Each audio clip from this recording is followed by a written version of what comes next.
दो साल बाद जब फिर राजनीति का नया दौर होगा, उसमें मुख्यमंत्री के भतीजे, उनके भतीजियां, उनकी बेटियां भी चुनाव लड़ेंगी। इस बात में कोई दो राय नहीं है। तो जब उन लोग चुनाव लड़ते हैं तो जनता सवाल नहीं करती है। जयराम जी जब चुनाव लड़ते हैं देखिए, वही सबसे बड़ा दिक्कत है। इसी झारखंड में 5 उपचुनाव में 5 उपचुनाव में परिवार के लोग जीते, लेकिन कोई सवाल नहीं हुआ। लेकिन एक नया लड़का आया, सबको पेट में दर्द। इसका 2 कारण है। एक है 3 इडियट्स, कि अगर दोस्त फेल हो जाए दुख होता है, दोस्त टॉप कर जाए तो महा दुख होता है। तो कुछ युवाओं को लगा कि बेटा वो लड़का हम क्यों नहीं, वो मेरे घर का क्यों नहीं, मेरा रिलेटिव क्यों नहीं। और एक कारण ये भी है कि पढ़ा लिखा लोग नहीं बर्दाश्त कर पाते हैं। सब तो ये चाहते हैं कि गुलाम तबके का आदमी हो, जी हुजूरी करे। आज पढ़ा लिखा लड़का सिस्टम को चेंज करने आया है। कोई नहीं चाहेगा कि इतनी बड़ी भारी आबादी को कोई जगह दे। मैंने जगाया है भाई। आज लोगों को मैं संसद का मतलब बता रहा हूँ, वोट का मतलब बता रहा हूँ, वोट क्यों दिया जाता है उसका मतलब बता रहा हूँ, एक से एक ठेड़ एग्जाम्पल के साथ। तो मैं लीडर कम टीचर ज़्यादा हूँ कि ये चीज़ें लोगों को बर्दाश्त नहीं हो रही। लोगों को गुलामी की आदत थी, झंडा ढलवाने की आदत थी।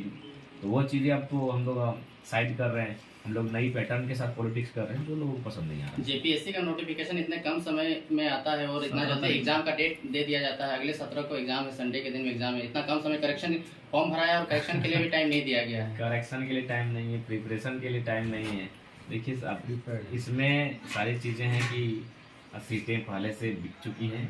कुछ सीटें रहेंगी जिसमें चना वाला का बेटा, कोयला ठेलने वाला का बेटा, बालू ठेलने का बेटा, ये प्रेस के माध्यम से हमको पता चलेगा। लेकिन मैक्सिमम सीटें कॉरपोरेट अमीर लोगों के माध्यम से खरीदी जा चुकी है। अच्छा, जब आप गांव पंचायत में घूम रहे हैं तो बहुत सारे महिलाओं के दिमाग में मानसिकता बैठा रहता है कि अरे बहुत नेता आया गया, कुछ नहीं किया तो जयराम महतो क्या कर देगा। तो ये आपके मुंह में भी बहुत सारे लोग हम बोलते हुए नहीं बोलते हुए सुने, और हमने उनको उत्तर भी दिया। बिल्कुल उनका सवाल हमने अपने भाषणों में कहा कि इन नेताओं ने राजनेता का पैटर्न ही ऐसा बना दिया कि कोई नया लड़का हिम्मत ही नहीं जुटा पाता है लड़ने का। बताइए, नेता का मतलब है पैसा वाला, कि चुनाव में आया तो पैसा देगा। ये पैटर्न पहला बता दिया, बैठाया है इन्होंने। तो लोगों को हम लोग समझा रहे हैं कि निश्चय ही बदलाव होगा। अगर बदलाव नहीं होता तो एक साधारण सा लड़का जिसको मुखिया लड़ने की हैसियत नहीं थी, आज जो संसद के चुनाव में भागीदारी दे रहा है, भागीदारी दे नहीं रहा है। आज बड़ी बड़ी टीमों का हालत खराब करके रखा है। जहाँ से वो लड़ रहा है, कोई अभी तक अपने उम्मीदवार की घोषणा नहीं कर पा रहे।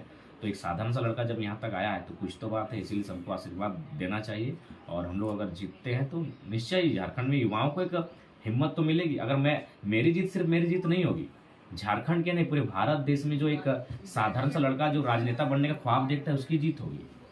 उसकी जीत होगी जब वो पढ़ेगा कि निर्दलीय, बिना किसी दल के, बिना किसी माने लाव लश्कर के एक साधारण सा लड़का एमपी का सीट जीत सकता है। तो ये पूरे भारत देश के करोड़ों युवाओं को हिम्मत देने का काम करेगा जो नेता बनना चाहते हैं। क्योंकि नेता का परिभाषा बदल चुका है। अभी आप कल्पना सोरेन जी का नाम लिए, सही बात है, क्योंकि उनके पति मुख्यमंत्री, उनके ससुर मुख्यमंत्री। और मैं पूर्ण विश्वास के साथ कहता हूँ उनका अगला पीढ़ी भी नेता बनेगा। जो उनके भतीजियाँ हैं, जो उनके बेटे होंगे, बेटियां होंगी, वो अभी मैंने कहीं ना कहीं नेता बनेंगी। तो ये तो चीज़ें खत्म हो चुकी है, यानी राजतंत्र लगभग मान सकते हैं। तो इसीलिए मेरी जीत करोड़ों युवाओं को हौसला देगी कि एक साधारण सा लड़का आज राजनीति में अपने आप को स्थापित कर रहा है। और उनका जो इस मतलब डर था कि पैसे के बिना राजनीति नहीं होती है, उस डर को भी तोड़ने का काम करेंगे। इसलिए युवाओं को ये जयराम महतो की जीत नहीं होगी, झारखंड के साथ भारत देश के करोड़ों ऐसे युवाओं की जीत होगी जो साधारण परिवार से रहकर अपने प्रतिभा और के दम पर राजनेता बनना चाहते हैं, उनकी जीत होगी। इसलिए युवाओं को एक बार आना चाहिए जयराम महतो के साथ, और ये मेरी नहीं, उनकी जीत होगी। अच्छा, संजोग है या प्रयोग है बोकारो के एक ही सेंटर से 481 अभ्यर्थी का पीजीटी में सिलेक्शन होना? ना, ये प्रयोग है, संयोग नहीं कर सकते हैं। ये प्रयोग है और झारखंड में प्रयोग ही किया जाता है। झारखंड को चारागाह बना के रख दिया गया। और बोकारो आप जानते हैं, बोकारो यानी वहाँ तो झारखंडियत खत्म हो चुका है। वहाँ बाहर के लोगों का दबदबा इस कदर है। तो मुझे उम्मीद है कि वो प्रयोग ही है और बड़ी भारी अमाउंट के साथ उन सीटों का डील किया गया होगा। जन पंचायत आशीर्वाद यात्रा के बाद में अगला स्टेप क्या होगा जब आचार संहिता लागू हो जाएगा? तो उस समय भी वही नुक्कड़ सभा के माध्यम से हम लोग कार्यक्रम चलेगा, उस समय परमिशन के साथ चलेगा। और हमें उम्मीद है कि गिरिडीह लोकसभा के इतिहास में शायद पहला प्रत्याशी होंगे जो गिरिडीह के हर एक पंचायत में कदम रखेगा। हम लोग जब जा रहे हैं आपके जन आशीर्वाद सभा में तो बहुत महिलाएं मिलती है और जयराम जी खड़ा हुए हैं, तो हम लोग दारू मुर्गा बांटेंगे तभी ना भोटवा देंगे, ऐसा कोई सवाल कर रहा है। तो उन लोगों को क्या कहना चाहेंगे? नहीं, जहाँ जहाँ मेरे सामने से सवाल हुआ, मैंने उन्हें बातचीत किया और उनके जो माइंडसेट था उसको मैंने बदला। जैसे हम वहाँ पार हो रहे थे तो एक दादी चाची थी, बोली कि यार मंदिर हमने खा लिया, तो हम रुक गए, उतरे, बोले दादी देखिए मंदिर मस्जिद के सब कोई सम्मान कर रहा है, हर कोई न कोई आस्था के माना है, बस तरीका अलग है। कोई भगवान के माना है, कोई अल्लाह के माना है, कोई वाहेगुरु के माना है, कोई रब के माना है, हर कोई माना है।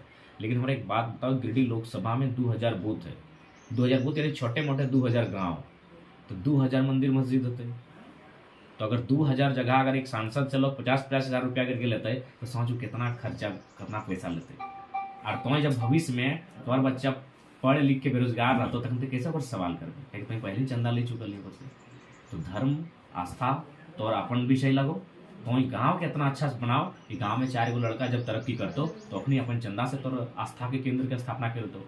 राजनेता से अगर वोट लेना हो, वोट देना हो तो मैंने धर्म के मैंने मंदिर मस्जिद निर्माण के नाम पे नहीं बल्कि और विजन के नाम पे दियो, ताकि और वहीं फिर एगो उनकी बेटी थी, सौभाग्य देखिए कि उनकी बेटी बोली कि दादा हमें इंटर पढ़ के कुछ नहीं कहता, हम बोले देख एकर भविष्य के नाम पे वोट होना चाहिए। तो फिर वो भी समझे, बोले हाँ बाबू ठीक बात बोल रही, हम बोले ठीक हो, बिल्कुल मंदिर बना, अगर तुम्हें आस्था हो तो बनाओ, और में अगर हमनी से अगर कोई चंदा भी मांगे तो अगर तो गाँव के लोग ले उसे मांगिए, नेता के रूप में नहीं मांगिए कभी, नहीं तो बहुत बड़ा धोखा देते। और वही हुआ, आज 70 साल से भारत की पॉलिटिक्स में लोगों ने क्या करके रखा, माइंडसेट बना दिया, मंदिर मस्जिद से बाहर ही नहीं जाने दे रहे। आज भी गांव में जाइए तो हर गांव में मंदिर कहीं अधूरा पड़ा है, कहीं मस्जिद अधूरा पड़ा है, कहीं कोई धार्मिक स्थल अधूरा पड़ा है, तो वहाँ डिमांड करते हैं। तो ये माइंडसेट पॉलिटिक्स से थोड़ा बदलना होगा। जब आप सांसद बन जाएंगे तो जो थाना और ब्लॉक लेवल में जो भ्रष्टाचार हो रहे हैं उसको कैसे खत्म करेंगे? उसको बहुत कड़ा रूप वहाँ अख्तियार करेंगे, अब देख लीजिएगा ना। भाषा का शैली क्या, अभी जैसे बोलते हैं रे वीडियो रे सीओ, वो शैली तो बदलना पड़ेगा ना जयराम जी अधिकारी के पास। देखिए जो ईमानदार है उनको हम भैया दादा बोलते हैं, आप ये भी तो देखिए कभी हम लोग दादा बोलते हैं, भैया बोलते हैं, नमस्कार बोलते हैं, प्रणाम बोलते हैं, लेकिन जो गलत रहेंगे वे बख्शे नहीं जाएंगे। जो गरीबों का खून चूसेंगे उनसे उसी अंदाज में बात होगा जिस अंदाज में आज बात करते हैं। प्रवासियों के लिए कोई संदेश? प्रवासी आएंगे और बिल्कुल उनका वोट महत्वपूर्ण है, और हम लोग प्रयास करेंगे कि अगर हम लोग सत्ता में कभी आते हैं तो आने वाले जो भावी पीढ़ी होगी उसे प्रवास का दर्द को न झेलना पड़े। Thank you.